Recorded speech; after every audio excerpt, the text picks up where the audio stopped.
Okay, this is a quick little video regarding 10 things Harry Potter fans didn't know about Hogwarts. I'm doing it now. I found it this morning.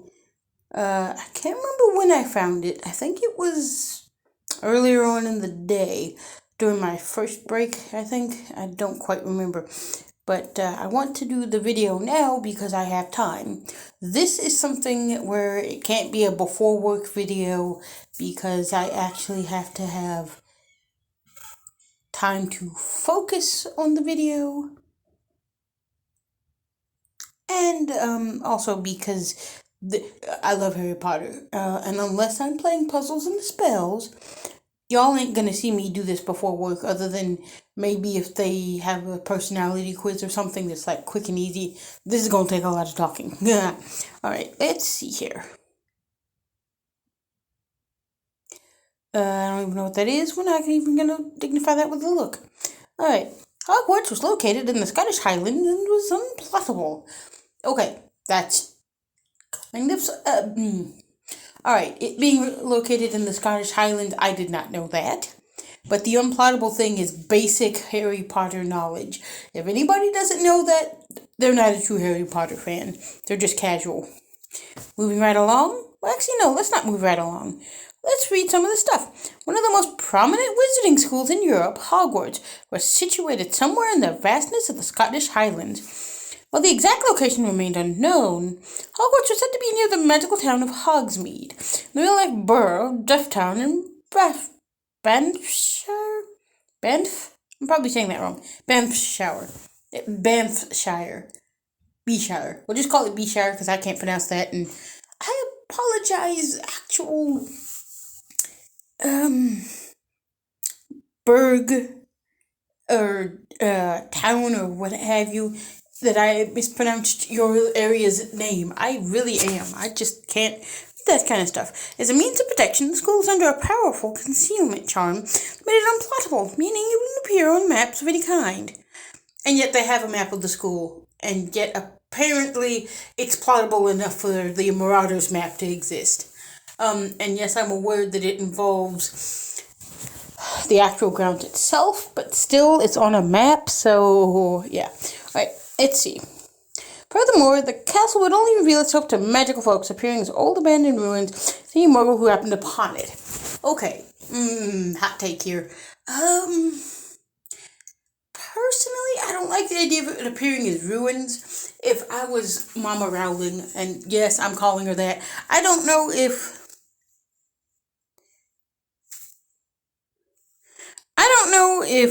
we, the Harry Potter fans, or Potterheads as we like to be called, have a proper name for her. So we're just going with Mama Rowling, because I know for a fact that the Percy Jackson fans call Rick Riordan. Okay, I'm probably pronouncing your last name wrong. I'm sorry, I apologize. But they call him Uncle Rick. And the fans of the Chronicles of Vladimir Todd call Heather Brewer, or I should say Zach Brewer at this point. I apologize for misnaming you, using your dead name. I am so sorry. But Heather, or Zach, I should say. Zach, when they were Heather, we all used to call her Aunt Heather for some reason. Don't ask me why. I don't know why. I'm a fan of the book, so I just followed along. And of course, when she transitioned, we all changed it to Uncle Zach. So I'm just calling her Mama Rowling, because I'm sure there's an actual proper name for her. And no, I will not accept TERF, because there's a bunch of problems by saying she's anti-trans, because there are issues there. Like, I'm not going into that can of worms. Don't even ask me to. Right, number 9. The castle had high levels of magic and was said to be somewhat sentient. Alright, I have to agree with that. Very sentient. Moving staircases, anyone? Although I don't know if that's actually down to spells of some sort, or if it's actually the castle. I will be right back. My cat is trying to get some attention. There he is. So I will be right back. And we're back. I think. Are we back? Are we back? Yes, we're back. Sorry for that little thing there. Sometimes I don't know if it's recording. Okay. So, where were we? Yes, 9. The castle had high levels of magic and was said to be somewhat sentient. I agree there. If y'all have seen the movies, and I'm using the movies as an example here, not the books, because there are things that are said in the books that aren't said in the movies and vice versa. But anyway, the moving staircases. If you've seen those, you know what I'm talking about. Let's see. Established in the 10th century by 4 of the most powerful sorcerers of all time. Okay, if that's the case, what denotes a wizard, a witch, and a sorcerer? Because I want to know what that is in Harry Potter lore. And what about a warlock, for that matter? Okay, in the comments down below, anybody that knows more Harry Potter than I do, explain the differences, because I don't understand. Okay, Hogwarts was sustained by ancient magic that seemed to have granted the castle a consciousness of its own. Makes sense. The castle's many staircases often changed directions as they pleased. See? Case in point right there. Rooms came and went, sometimes to the detriment of Hogwarts inhabitants. Kind of makes me think of the Room of Requirement, which, if y'all have seen Super Cartman Brothers videos, and I think, I want to say the Potter Collector covered this too, but I'm saying Super Carlin Brothers because I can't quite remember. But the Super Carlin Brothers did a video where they discussed the Room of Requirement, and I'm going to go on a bit of a side tangent here about that. So, in the beginning of Hogwarts, each of the founders had their own room, because there was no headmaster's office, because they all ran the school. So they say that the Room of Requirement was supposed to be Rowena's thing, if I remember correctly, because of course there's the Chamber of Secrets, which is Salazar Slytherin's thing. The Room of Requirement is Rowena Ravenclaw's thing. The what is now known as Headmaster's office was literally Godric Gryffindor's, because he had a literal griffin door, which is ridiculous and stupid, but I love it. I could just picture, just like one of the Super Carlin brothers said, I could legitimately easily picture him like excitedly showing this off to all of the rest of the teachers, like, look guys, look at my literal griffin door. You get it? Because of my name. It'd be maybe not as silly like that. You'd probably point it out and be proud of it and do something really silly about it, but probably not that way. And also, Helga Hufflepuff had the Great Hall, because she was about togetherness and everybody being equal, basically. And there's some other stuff involved there, but I'm not going into the details. Alright. Technology also didn't seem to work properly within Hogwarts premises. This is why lanterns were used instead of electricity, and wireless radios were powered by magic. I like that idea. It also explains away why they use quills and paper, like papyrus type paper. It also would explain some other things as well. But the one thing I want to know is why technology doesn't flourish there. Although that is kind of useful, because, well, actually it kind of reminds me, I forget who made this video. And person who made the video, if you do see this video, thank you for the Harry Potter COVID video. I forget what it's called exactly, but I think it's like basically the students of Hogwarts actually have to take a Zoom lesson, Zoom potions lesson from Professor Snape, and it's the most hilarious thing ever. Okay, mechanical objects were an exception, such as clocks and film cameras. That leads me to think that technically somebody could bring in a smartphone. Potentially. I doubt it, but, I'm probably wrong, but that's alright. Let's see. Here it is, number 8. It was the most haunted place in Britain with over 100 ghosts. Okay. So, does that mean that the Haunted Mansion could considerably be a Hogwarts offshoot then? Jokes aside though, yeah. If I had to haunt one place for the rest of my life, I would either want to haunt the actual Haunted Mansion, or my second place would be Hogwarts, because why not? Given its long history and levels of magic, Hogwarts was the ideal home for those who'd chosen to return to the land of the living as ghosts. The castle was considered the most haunted building in Britain because it housed over 100 spirits permanently, and occasionally welcomed even more. Hogwarts housed the 4 house ghosts, Nearly Headless Nick, the Grey Lady. Okay, now backtrack here. Nearly Headless Nick belongs to Gryffindor. The Grey Lady belongs to Ravenclaw. The Bloody Baron belongs to Slytherin, and the Fat Friar belongs, of course, to Hufflepuff. Other notable ghostly residents included ex-student Moaning Myrtle. Okay, I don't like her as a character, not because she's a bad character, quite the opposite. She's a good character. I just don't like her because, I don't know, there's something unsettling about the fact that a student died there and the student can't leave the school because she died there. Like, it's a little unsettling. Yeah. Student Magic Professor Cuthbert Binns, which, okay, and Agent of Mischief Peeves the Poltergeist.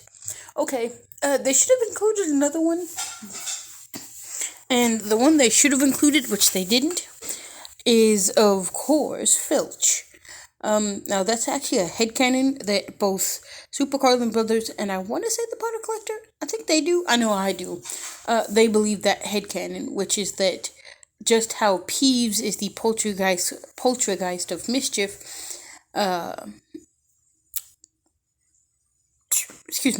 Argus Filch is not a poltergeist per se, but we're going to use that word because I can't remember the word they use, but the poltergeist of rule following and upholdance of the rules and the laws of magic. And there's actually a lot of things to state that fact. Number 1, he works on the Hogwarts grounds and is basically, he's a squib. Okay, and the thing is, squibs, I don't think a squib could actually see Hogwarts. I think they'd see it the way a muggle sees it. Because a squib is basically a muggle born to a witch and a wizard, basically. Or at least one magical parent, anyway. But we're going to say witch and wizard just for the sake of simplicity here. Because otherwise it'll get complicated. Because, there's a whole bunch of things you could ask with that. But yeah, so, yeah, I don't think squibs could actually see or find Hogwarts. So, yeah, he's definitely some kind of ghostly apparition of some sort, because there's some other things that lead me to think that, especially if we start talking about Mrs. Norris. Now, of course, there's also speculation by the Super Carlin Brothers that Mrs. Norris might actually be a maledictus. I agree with that thought. I think she is a maledictus. Because she acts like a cat, but she also kind of acts like a regular human. So I think what happened is she's like a maledictus ghost thing. And to that end, I mean, now see, Filch actually doesn't look or behave like the other ghosts because he didn't die like a ghost. He's like I said, I think he's like a poltergeist. Since he's a poltergeist. Sorry, I was thinking of the Ghostbusters episode there. Poltergeist. Since he's basically a poltergeist, I like to think that he's actually normal colored and looks and feels alive to everyone because he's part of the powerful magic of the actual castle. And the reason he acts the way he does is he's protecting the castle. Because just as the castle is sentient, I think it created its own little protectorate. And Mrs. Norris, this is just my personal headcanon, Mrs. Norris used to be a teacher there. Now, what subject I haven't quite decided yet. But I want to say she might have been the herbology teacher or something, or the care of magical creatures. We'll go with that because that actually makes the most logical sense here. Because she's very well versed at certain things, although I don't know. Because you could argue against the care of magical creatures because she does actually easily get turned to stone by the basilisk. So we could say transfiguration, but I don't want to do that because that's too easy. So we're just gonna go care of magical creatures. Because I'm sure there are other options, but that makes the most sense. Or maybe divination, because she couldn't see. I don't know. So we'll just because the I don't know. There's so many options. So what? I think. What potions? Well, no, it can't be potions because they've already listed who's been the potions teacher before in a couple of different spots. So I think we'll just go with care of magical creatures. So the care of magical creatures teacher, Mrs. Norris, is also a maledictus, and I don't know when the actual maledictus curse presents itself, like you are now a cat permanently, but I'm gonna say it happens in your excuse me, in your early 20s, or no, late 20s, I mean, late 20s, early 30s. Why I think that? Well, because I like to think that it does show up and you do actually go back and forth for a while, because again, if y'all aren't aware, maledictus curse only affects women in the Harry Potter universe. So there's a thought, again, by the super wonderful, talented Super Carlin brothers that say that Luna might be a maledictus. Now, side note about Luna Lovegood here. I agree that she could be a maledictus, wolf variety. But the other thing that I like to think, I like to say that Luna has autism. She definitely feels like a character that is on the spectrum. Feel free to disagree with me, but I personally headcanon that she is definitely on the spectrum and that she might actually have Asperger's. And if not Asperger's, at least some form of high functioning autism. But anywho, so Filch is a ghost, and so is Miss Norris, but she's also a maledictus. Because what I think happened is Mrs. Norris was, like I said, care of magical creatures teacher, and one of the magical creatures actually, right before, the day before she actually turned into a cat permanently, one of the magical creatures actually attacked her. She couldn't control said creature because I think she's not as bad as Hagrid, where she just will grab anything and bring it in and try to teach the kids with it. But she brought something in that she thought she could tame to teach the newt. I think it was newt level. I think newt. I'm gonna say newt. I could be remembering this wrong. I do apologize, proper Harry Potter fans, or better Potterheads than I, if I use newt and owl interchangeably. I think it is newt. So we're gonna go with newt because I think that's the high level. But the newt students, how to care for and raise this particular animal. I don't know what kind of animal it would be. It wouldn't be a dragon because she's not like Hagrid, but she's sort of like Hagrid. So she finds this creature and she tries to tame it to teach them how to care for it properly. And it kills her, but not right away. So she gets caught up and she gets real sick. On top of the, of course, maledictus thing. And she ends up in the infirmary ward, or the hospital wing, if you will. And as she's dying, the actual maledictus blood curse takes effect and turns her into a cat. But she dies when she's turned into a cat, which is why she still has. She was actually in the process of halfway between human and cat when it happened, right when she died. So she actually dies as a cat. Her ghost form is a cat, and just like Peeves, or not Peeves, Filch, she's solid. And the reason she's solid is because she became a poltergeist of some sort. I'm using that word again because I can't remember what the word was that the Super Carlin brothers used, but a poltergeist who actually ended up, hello baby, hold on, hey baby, okay, a poltergeist, because she actually followed Filch around, when she wasn't doing anything and actually actively helped him, prevent rule breaking and actually actively enjoyed giving giving out the giving out the tensions and whatnot. All right. So number 7. Hogwarts song could be sung to any tune. Yes, that is so true. Actually, speaking of, I don't know when exactly, but I will be doing a cover of the Hogwarts school song. Probably this weekend. Maybe tomorrow. I think I might do it tomorrow. Because I know the whole song, inside and out, and it's beautiful. Okay. And it's beautiful. So, yeah, we will be doing that. Sadly, the it never got made into the movie. They do mention that it made a cameo, but they cut it. So, it's just sad. Because it's good. Uh, uh, yeah. See, okay, so this is the really funny part.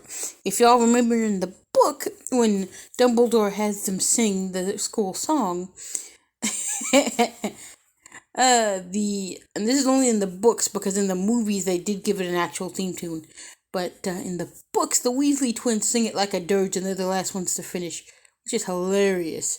I don't know why the founders would do that. My guess is because they were arguing over what the song should sound like, and then of course sweet old Helga Hufflepuff pipes in, why don't we just let the students decide what it sounds like?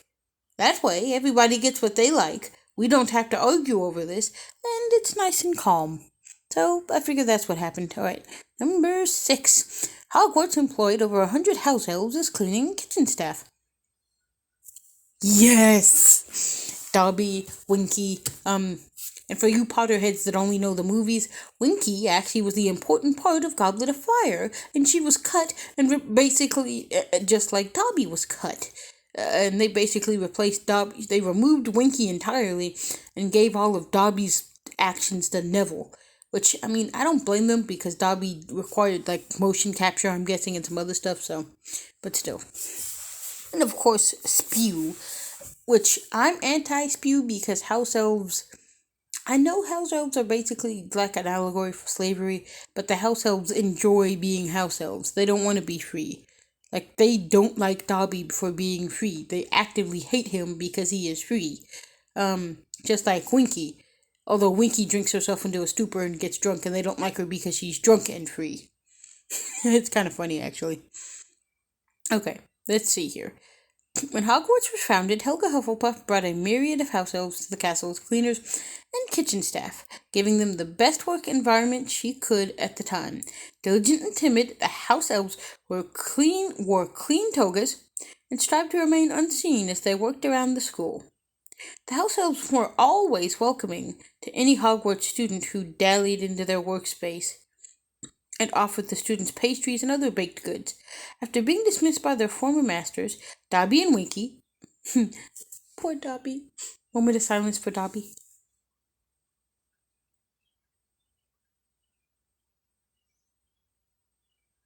Alright, moment of silence over. Winky also found work in Hogwarts kitchens, and unlike the other house elves, received payment at Dobby's request. Now, why Dobby wanted that, I don't know, but he was able to buy Harry that Christmas present, so we'll just leave it at that. Magical children from Great Britain and Ireland were automatically enrolled at birth. Okay, I don't know how I feel about that. Where's my Hogwarts letter? I'm gonna have to go on Etsy and get mine, which sucks. But oh well. When magical children from Great Britain and Ireland were born, their names were immediately written down by the Quill of Acceptance in the Hogwarts Book of Admittance, 2 ancient devices that were presumably created by the school's founders. Upon turning 11, magical children would receive a letter via owl post that formally invited them to join Hogwarts. local boys would receive a visit from a staff member who could explain the existence of the wizarding world in better detail. Which, okay, that kind of happened to Harry, but his was more of a his was a breaking and entering situation. But explain the existence of the wizarding world in better detail. Well, young witches and wizards weren't obligated to attend Hogwarts. Most still chose to enroll because the school's prestige weighed heavily in magical society. So, in other words, if you had a Hogwarts diploma, you basically were better than everybody else. The school motto warned students to not tickle a sleeping dragon. Alongside an official coat of arms and a school song, Hogwarts also had a motto: Draco Dormius Nunquam. Draco Dormius Nunquam. Draco Dormiens Nunquam. Which I actually didn't know what that meant till today. Oh, wait. Draco Dormiens Nunquam Titlandus. Which I did not know what that meant till today. Today I learned. But no, seriously. Today I learned that this apparently, roughly translated from Latin, the slogan warns students never tickle a sleeping dragon. No Harry Potter character ever tickled a dragon. A few students had dangerous encounters with him. Yes, on his own. Harry had to defeat a Hungarian horntail. With Ron and Hermione's help, Harry had to deal with Hagrid's baby dragon Norbert. Yes, and the Gringotts dragon guard. Okay, yes, let's see. Oh. See, yes. Students were required to wear a pointed hat as part of their uniform. I agree. Okay, a little bit of side story here. I wish we were required to wear Hogwarts-type uniforms everywhere we went in public because I love the costumes. I think it's gorgeous. Also, I just like the pointy hats. Hogwarts students were required to wear a uniform that consisted of a plain black robes, which, okay, I do actually have Hogwarts robes, which I don't know if I've shown them off in a video. I will show those off in another video if I haven't. Y'all will get to see me wear them because I'm actually going to, maybe, I don't know yet, maybe do a reading of some of Harry Potter and the Sorcerer's Stone. I have to do some research and see what the rule is about doing book readings because I don't want to get into trouble for copyright stuff, so I have to do my research. Okay. And also, I have dressed as a Hogwarts student for Halloween, and I won, I think last year, cutest costume. I would share the photos, but they were taken at my job, and therefore that gives away location info, so I can't share that. Let's see here. Right. So robes with the house crest on the chest, although mine actually just has the Hogwarts crest. That's right. On the chest, ties in their house, representative colors, which I do technically have. If y'all saw the tying it all together with Harry Potter video, y'all will no doubt know I have a Slytherin tie, which I call my Slytherin Alumni Tie. The reason I call it the Alumni Tie, it's not the same tie that they have in the movies and the books that's like the actual proper full-on green and gray like proper Slytherin tie, which I do need to get me a proper Slytherin tie. But the alumni tie has Slytherin on it, and it's green like Slytherin green, but it's covered in snakes. So it's like the tie that you would get somebody that attended Hogwarts and was a Slytherin, but they aren't actually in school any longer, and they want to show off their school pride and their house pride. So, okay. And a black pointy hat. The hat is often the most overlooked part of Hogwarts uniform. Well, yes, it is. Only being mentioned a couple of times in the books and disappearing completely from the film series after Philosopher's Stone. My guess, I'm not sure about the books, but as far as the movies are concerned, my guess is they probably didn't want to confuse people? I don't know. Outside Hogwarts, pointy hats were common headwear for wizards and witches. Albus Dumbledore. Nah, actually, hold on. Stop that, buddy. Okay. Professor Albus Wulfric Percival Dumbledore. I'm probably missing a piece, but I wanted to try. Okay. Professor McGonagall and Neville Longbottom's grandmother were frequent wearers of these kinds of hats, which I love that kind of hat. Okay, number 2. There were at least 9 secret passages that led outside the castle.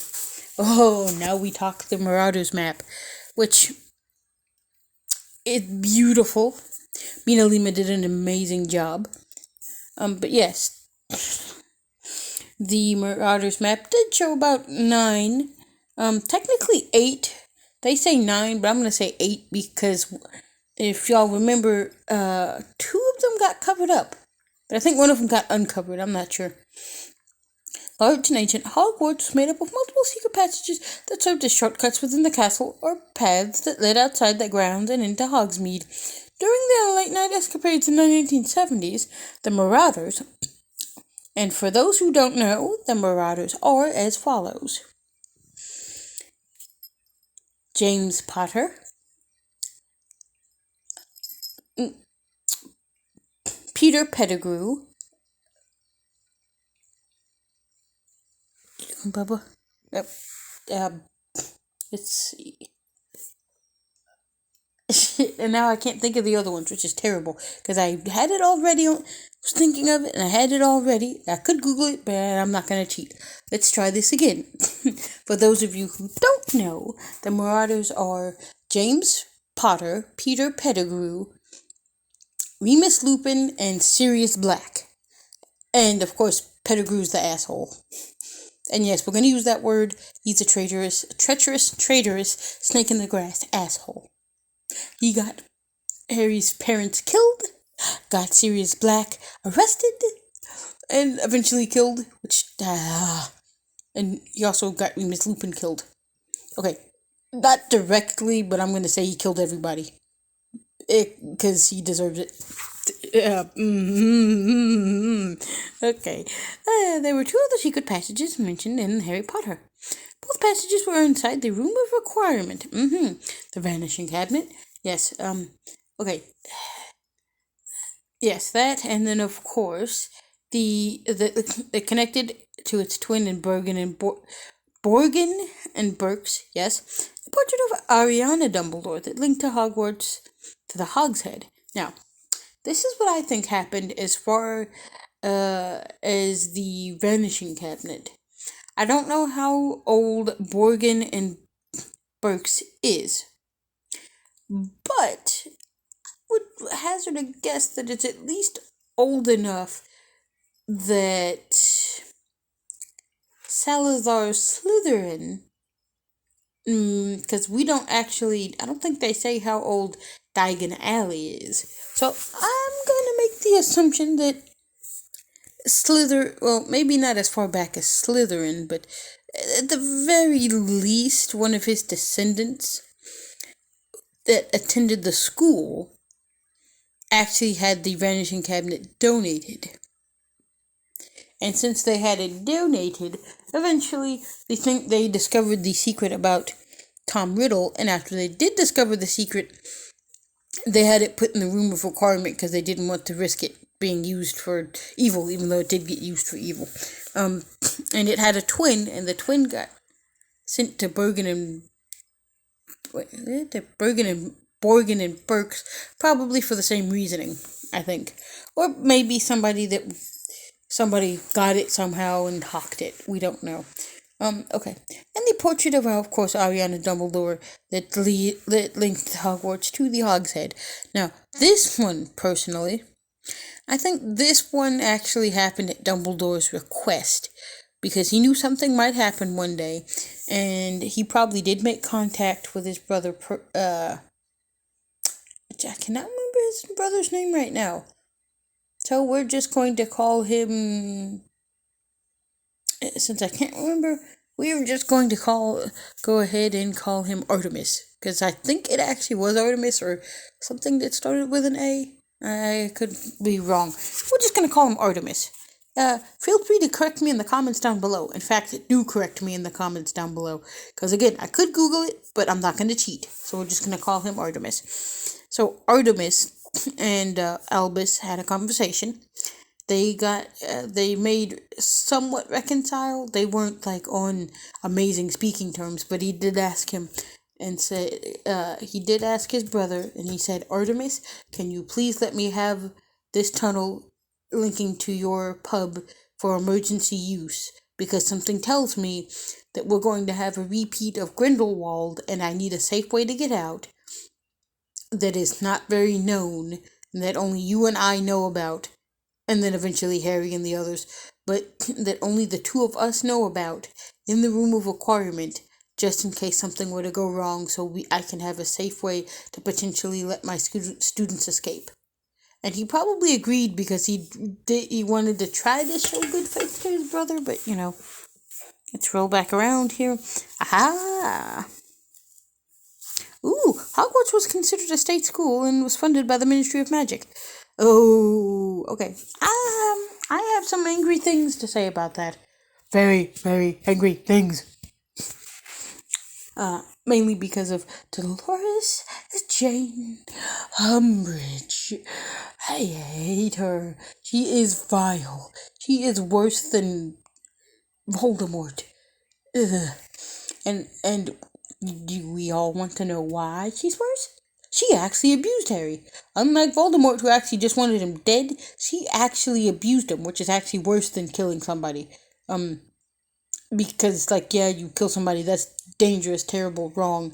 But if you actively will harm somebody and let them live and force them to feel the pain every single time, the abuse is going to be worse. Because if you kill Harry, at least it's like swift justice. He's like, oh, Avada Kedavra, Harry's dead. But with her, she used that quill and kept cutting into his skin, and he's like, and wouldn't try to force him to break his spirit. That's just boo.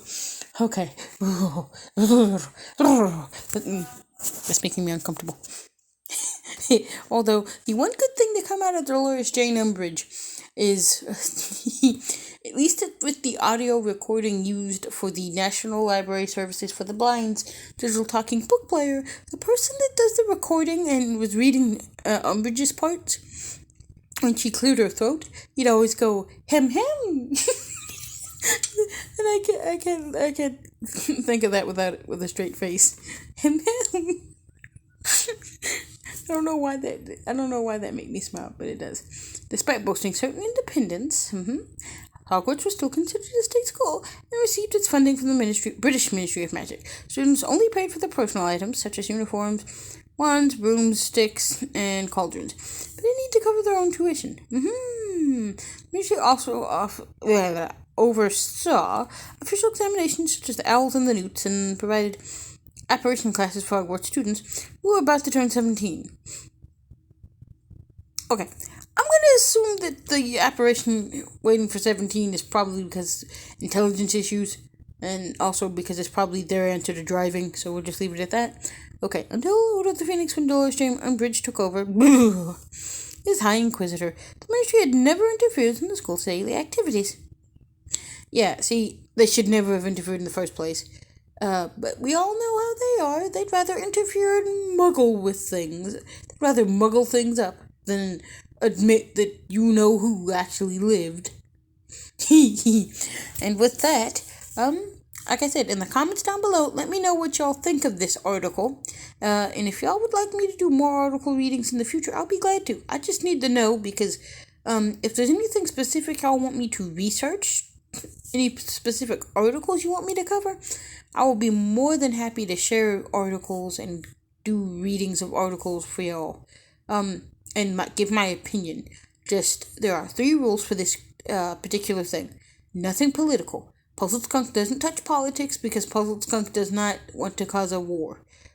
Also because I don't do that kind of thing. Also, number 2, nothing that's NSFW intentionally that isn't horror. So by that I mean, like, if you want me to cover stuff about like the Chucky movies or like Friday the